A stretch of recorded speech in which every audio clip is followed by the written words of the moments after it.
¿Cómo afecta el miedo a nuestra vida? Llamamos miedo al sistema de alarma de nuestro cerebro que se activa cuando detecta una posible amenaza real o supuesta, presente, futura o incluso del pasado. Se trata de una respuesta útil y adaptativa que conlleva cambios en el funcionamiento de nuestros comportamientos, pensamientos y cuerpo. Hoy en día compramos el miedo porque los programas de las personas nos dicen que debemos de tener miedo. Vemos la televisión, leemos las noticias y el miedo está en todas partes. Témanle a esas personas, teman a los delincuentes, teman a los terroristas, teman a las enfermedades, teman a todo. Estamos siendo totalmente programados para tener miedo. Los primeros días del 11 de septiembre, George Bush estuvo en la televisión todos los días diciéndole al mundo: tengan muchísimo miedo. No sabemos quiénes son esas personas, ni de dónde vienen, ni a dónde irán. No lo sabemos, pero tengan miedo. Lo dijo durante 3 días seguidos. Al cuarto día cambió su mensaje. El cuarto día dijo: Estados Unidos está abierto para los negocios. Y la razón por la que tuvo que decir eso fue porque por 3 días de miedo cerró el crecimiento de todo el país, que es una forma de vida, y generó miedo en todos. ¿Cuáles fueron las consecuencias? La gente tenía tanto miedo que entregaron el poder y dijeron: hagan lo que tengan que hacer. En el estrés, las hormonas constriñen los vasos sanguíneos y el cerebro consiente y nos empuja a la reacción rápida. Pero nos hace menos inteligentes. El miedo no solo deteriora nuestro sistema de salud, sino que crea una población menos inteligente. El parlamentario británico Tony Benn dijo que los gobiernos no quieren una población sana e inteligente porque es difícil de controlar. Y el hecho es que nos hemos vuelto impotentes en nuestro propio mundo debido al miedo y a que renunciamos a nuestro poder. ¿Es posible vivir en un estado de estrés que esté contribuyendo a que enfermemos? La investigación de Bruce Lipton en el año 1967 fue sobre clonación de células madre, que son células embrionarias y genéticamente idénticas. Esta investigación ha demostrado científicamente que si se dividen estas células, por ejemplo, en 3 placas de Petri diferentes, pero se cambia el medio de cultivo, que es el entorno en el que viven las células, sería el equivalente a la sangre, obtendríamos lo siguiente. En el entorno A, las células formarían músculo. En el entorno B, las células genéticamente idénticas en un entorno diferente formarían hueso. Y en el entorno C formarían células grasa. Entonces, el destino de las células músculo, hueso, grasa no se basó en la genética. Todos tenían los mismos genes, se basó en el medio ambiente. Entonces uno dice: bien, unas células en una placa de Petri en el ambiente de cultivo, ¿qué tiene que ver conmigo? Cuando te miras en el espejo y te ves a ti mismo, ves a un humano mirando, pensando. Esto es una percepción errónea. Un humano está compuesto por 50 billones de células. Las células son la entidad viviente. Cuando digo mi nombre, esta es una palabra que cubre la comunidad de 50 billones de células individuales y sensibles. Entonces, el punto es simple. Un ser humano es una placa de Petri cubierta de piel. No hay diferencia para las células si están en el plato de Petri o en el plato de piel. El destino de las células no está controlado por los genes, está controlado por la composición del medio de cultivo. En tu placa de Petri cubierta de piel, el medio de cultivo es la sangre. El cerebro es el químico que determina cuál es la composición de esa sangre. ¿Pero qué química debe de poner el cerebro en la sangre? Eso se basa en la percepción de la mente. Si abro los ojos y veo a alguien que amo, el cerebro libera la química relacionada con el amor, que es la dopamina, el placer, la oxitocina y la unión con la persona que amo, la vasopresina, un químico en mi sangre que hace que mis células se vuelvan más atractivas para mi pareja.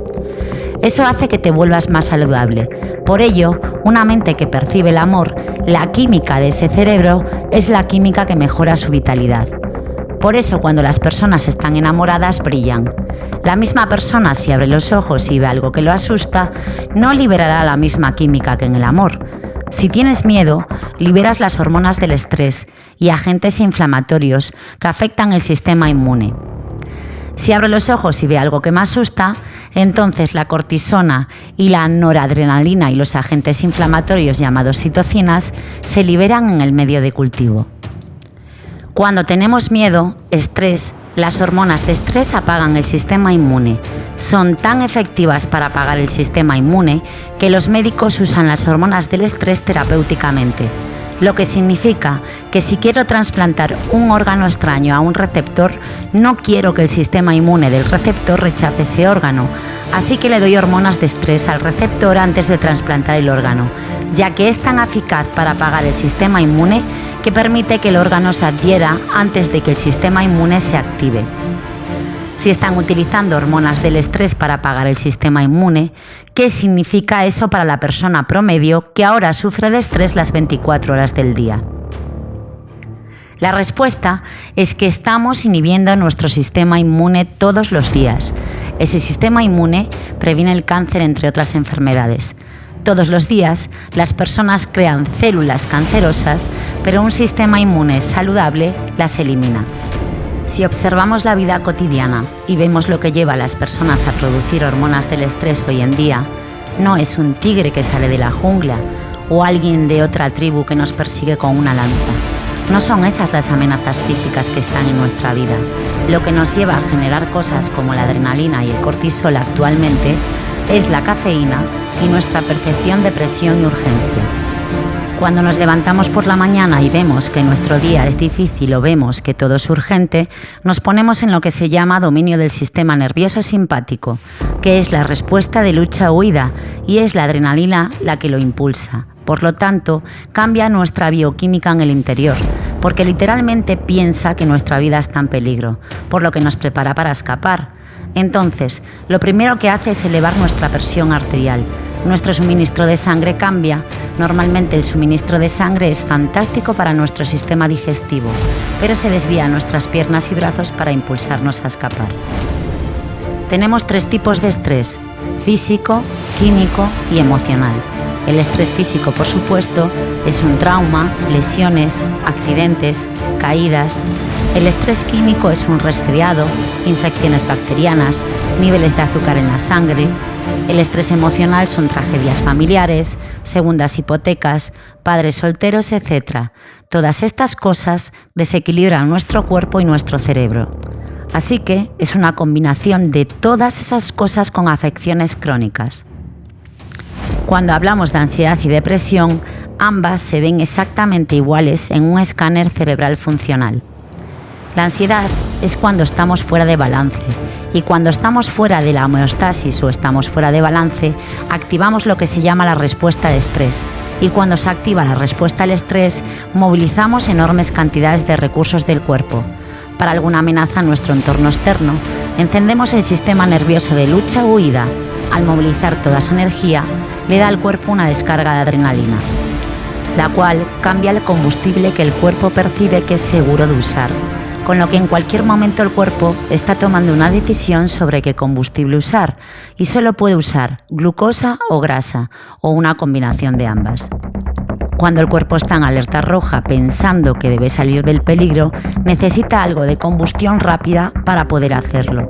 Entonces, entre glucosa y grasa, ¿cuál es la fuente de combustible preferida en ese momento? La glucosa.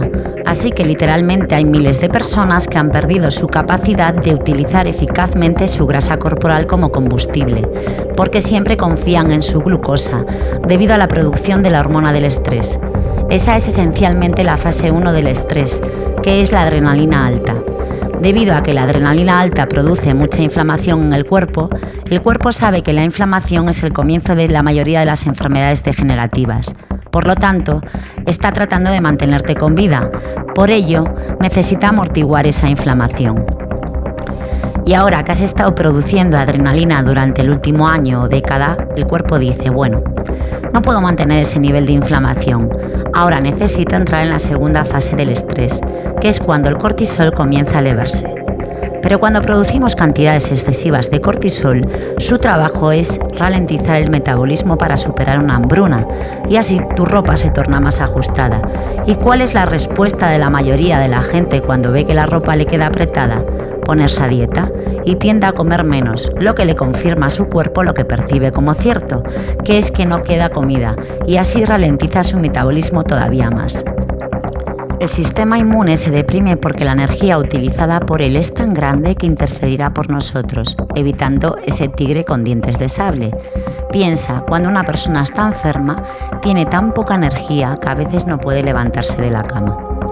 Si estás usando los recursos del cuerpo para alguna amenaza externa a corto plazo, eso es bueno. Cuando el estrés ha terminado, el cuerpo vuelve a la homeostasis y, por supuesto, el cuerpo vuelve a acumular sus recursos. Pero si tu cuerpo sigue activando esa respuesta al estrés y no puede desactivarla y está movilizando toda esa energía para alguna amenaza en su entorno externo, no hay energía en tu entorno interno para el crecimiento y la reparación. No hay energía para proyectos de construcción a largo plazo. Es como si hubiera una guerra y envía a todas las tropas y no hay seguridad nacional. Y cuando eso sucede, los niveles de melatonina bajan, lo que significa que no puedes dormir, porque si hay un depredador eres vulnerable en el medio de la noche. Debes mantenerte despierto. Entonces, el gen de supervivencia se activa. Ese sistema nervioso primitivo que alguna vez fue adaptativo, ahora está totalmente inadaptado. El mundo de hoy es estrés 24/7 por 365. Nuestra biología nunca fue diseñada para estar en estrés continuo. Esto es un problema, ya que las hormonas del estrés están apagando nuestro sistema inmune. El miedo es la fuente principal de las hormonas del estrés. Entonces el miedo es la causa de la crisis de la salud actual. El estrés es la epidemia del siglo XXI. Organización Mundial de la Salud. Cuando vives en estrés, lo desconocido es un lugar muy aterrador. Entonces, las personas se aferran a su miedo, a su culpa, a su tristeza. Prefieren aferrarse a eso que arriesgarse la posibilidad, porque en la supervivencia o en el estrés no es momento para crear, no es momento de imaginar, de aprender, no es momento de abrir tu corazón, no es el momento de reflexionar, no es momento de quedarse quieto, es tiempo de correr, pelear o esconderse. Y cuando se activa el sistema nervioso primitivo, toda la atención está en el mundo exterior, donde el peligro está en la persona, cosa o lugar. Nos centramos en la materia, limitamos nuestro enfoque en las cosas y personas, ponemos atención en el entorno y cuando vivimos con las hormonas del estrés, la tensión es constante. El estrés provoca enfermedad. ¿Qué tanta enfermedad? Más del 90% de las enfermedades hoy en día se basan en el estilo de vida y el estrés, no en la genética. Un pequeño porcentaje de la población puede afirmar que su mala salud es porque tiene genes malos. Pero ¿qué pasa con el 90% de la población que está causando la crisis de atención médica? No tiene que ver con los genes, pero sí con el estilo de vida y nuestras conductas. Estresado es realmente la palabra del triunfador para el miedo. Cuando las personas están estresadas, tienen miedo de decepcionar a la gente, tienen miedo de cómo lo ven los demás. Entonces, si podemos detenernos y pensar qué es lo que me preocupa en realidad, no se trata de llegar tarde ni de responder a un correo electrónico de forma inmediata. Casi siempre se trata de cómo nos sentimos ante cómo nos ven los demás. Cuando se enciende la respuesta del estrés y no puedes apagarla, comienza la enfermedad, porque ningún organismo puede vivir en modo de emergencia durante periodos prolongados de tiempo. Las condiciones crónicas requieren un cambio en el estilo de vida. La persona debe empezar a tomar diferentes decisiones.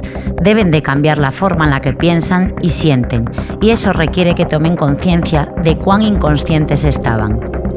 El hecho de que podemos activar la respuesta al estrés con solo pensar, y es un hecho científico que los efectos a largo plazo de las hormonas del estrés regulan los genes para crear enfermedad por la naturaleza misma de esos químicos, nuestros pensamientos pueden enfermarnos. Así que, si nuestros pensamientos pueden enfermarnos, es posible que también nos curen. Cuanta más negatividad tengas en tu mente, más se traduce en tu cuerpo. Mucha gente no se da cuenta de que ciertas emociones causan enfermedad en órganos específicos. Esto se conoce en la medicina china desde hace mucho tiempo. Las emociones del miedo afectan a los órganos reproductivos, los riñones y las glándulas suprarrenales. Si un niño se asusta mucho, puede mojarse los pantalones. El miedo afecta directamente a la vejiga y los riñones. Si alguien experimenta frustración o enfado, eso es tóxico para el hígado. Si alguien experimenta dolor, tristeza y depresión, eso afecta al colon y los pulmones. Si alguien tiene ansiedad y nerviosismo, afecta al corazón, el intestino delgado y el sistema nervioso. Y si alguien está muy preocupado, afecta al bazo, al páncreas y al estómago. Así que las emociones específicas provocan enfermedades en órganos específicos. Cuando estás estresado en un estado de preocupación crónica, ansiedad, miedo, resentimiento, amargura, celos, envidia, si estás sintiendo estas emociones todos los días, permaneces en un estado de estrés crónico. Si estás viviendo en ese estado de estrés crónico a menudo, hay un evento traumático que te puede empujar al límite. Así que tienen estrés crónico durante años y luego ¡boom!, hay un desencadenante. Tu carrera ha terminado, caes en la quiebra, pierdes tu casa y esto es lo que llamamos el desencadenante que produce la enfermedad. Es como la gota que colma el vaso. Por ejemplo, cada vez que una persona escucha la palabra cáncer y se le da ese diagnóstico, la primera emoción que siente es el miedo. Obtienen el diagnóstico del miedo. De repente su cuerpo está alterado internamente. Piensan en lo que le dijo el médico, condicionan su cuerpo en la mente del miedo. La gente cuando recibe la sentencia de muerte, 3 meses, 6 meses, 9 meses de vida, la información entra directamente y comienza a programar su sistema nervioso autónomo para ese resultado. Ahora bien, esto es normal. El problema es que la persona está en guerra consigo misma porque está esperando que cambien el diagnóstico para sentir el alivio del miedo y el vacío que está experimentando. Los pacientes con cáncer pueden contraer el trastorno de estrés postraumático solo desde el diagnóstico. Es así de estresante, es tan traumático y tan poderoso, es una bomba muy aterradora en sus vidas. Todo ese estrés ha estado contribuyendo a su enfermedad. Ahora reciben una bomba de estrés y su sistema inmune disminuye todavía más. Se vuelven aún más débiles sin saberlo. Es algo de lo que nadie está hablando. Cuando siempre estamos en una situación de estrés, puedes entrar en fatiga suprarrenal, que es cuando las glándulas suprarrenales no pueden mantener ese nivel de producción de cortisol. Cuando te levantas por la mañana, sientes que te ha atropellado un autobús. La fatiga es profunda e implacable. Las consecuencias de estar intensamente ocupado y percibir toda esa presión, urgencia a largo plazo, son verdaderamente preocupantes. Tampoco tiene que ser así, porque si hacemos una pausa por un minuto y consideramos cuál es la verdadera moneda de la salud, es la energía. Pero cuando nos detenemos y pensamos en la energía, no tenemos energía. Todo es mucho más difícil cuando estás cansado. Eso afecta a los alimentos que eliges, afecta en el trabajo en el que estás, afecta en las amistades que haces, afecta en tu forma de hablarle a los que amas. En el mundo a un nivel físico, cuando estamos en esa zona roja, lo único que la ciencia sabe que nos sacará de eso es extender la longitud de nuestra exhalación. Entonces, el otro brazo del sistema nervioso se llama sistema nervioso parasimpático. Es el brazo del descansar, digerir, reparar y reproducir del sistema nervioso, y desde ese lugar nuestro cuerpo puede trabajar de manera increíblemente eficiente. Podemos utilizar nuestra grasa corporal de manera efectiva como combustible, y es porque está recibiendo el mensaje de que estamos a salvo. La respiración sabe profundizar más que la mente. Wim Hof. Necesitamos tomar conciencia de la respiración. Necesitamos respirar con el diafragma. Cuando inhalas por la nariz con la inhalación, el estómago comienza a sobresalir. Hay una pausa suave al final de esa inhalación y luego exhalas lentamente. Así durante unos minutos de forma continuada. Si puedes aplicar este estilo de respiración, tu cuerpo puede captar el mensaje desde su sistema nervioso de que estás a salvo. El corazón comienza a ordenarse, se pone rítmico y envía una señal muy fuerte al cerebro y la persona comienza a relajarse, comienza a sentirse segura. Todo cambia porque comienzas a cambiar la respiración. Debemos de ser conscientes de la respiración durante un día potencialmente ocupado. Entonces, puedes comenzar con una práctica de enfoque de la respiración, ya sea yoga, meditación, tai chi, pilates, etc.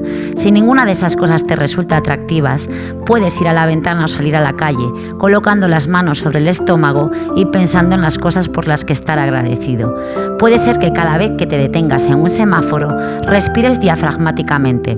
A primera hora de la mañana, respiras diafragmáticamente, con lo que vas tomando esas micropausas durante todo el día y simplemente te comprometes a estar más consciente de la respiración. Cuanto más tiempo se practique esta respiración diafragmática, más apoyado estará nuestro sistema nervioso.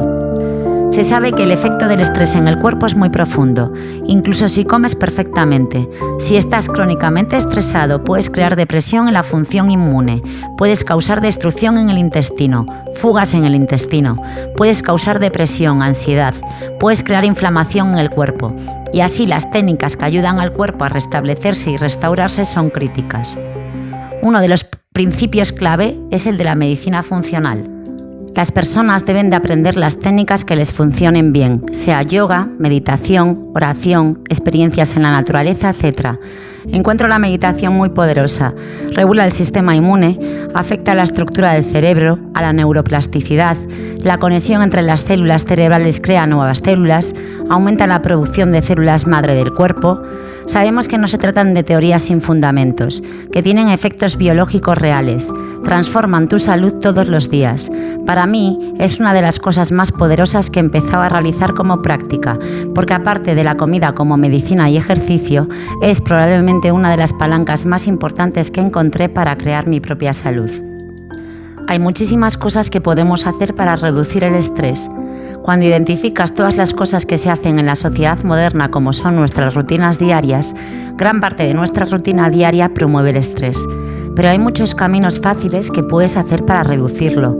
Dormir más, hacer ejercicio, tener una dieta saludable y equilibrada basada en plantas, pasar tiempo con tus seres queridos, respirar aire fresco, tomar el sol, conectar con la naturaleza, ir a la playa. Esas cosas no son difíciles. La mayoría de ellas no cuestan nada. Creo que merece la pena probarlas e intentarlas. Tienen un efecto profundo y tangible en el cuerpo humano y en nuestro estrés. Debes poder controlar tu estado de ánimo, que es hormonal. Tu fuerza es hormonal. Adrenalina, cortisol, pinefrina, tu salud, todo es el sistema inmune. Felicidad, fortaleza y salud. Esos son los activos más importantes de la vida. No es el dinero, la codicia, el poder o la política, ni siquiera las posesiones. Lo verdaderamente importante es la felicidad, la fuerza y la salud. Deja de vivir en el estado del miedo. Escoge no ver la televisión y noticias. Infórmate solo cuando lo consideres necesario. Opta por dar amor, salir al campo, reír y disfrutar de tu familia. Vive en el presente, ya que solo hay uno. No te arrepientas de no ser feliz. ¿Qué sentido tiene la vida si no sabes disfrutarla? Si solo vives en alerta roja todos los días, realmente esto no sería vivir, sería estar muerto en vida. La vida es mucho más que eso. No pierdas el tiempo. Recapacita, vive y ama.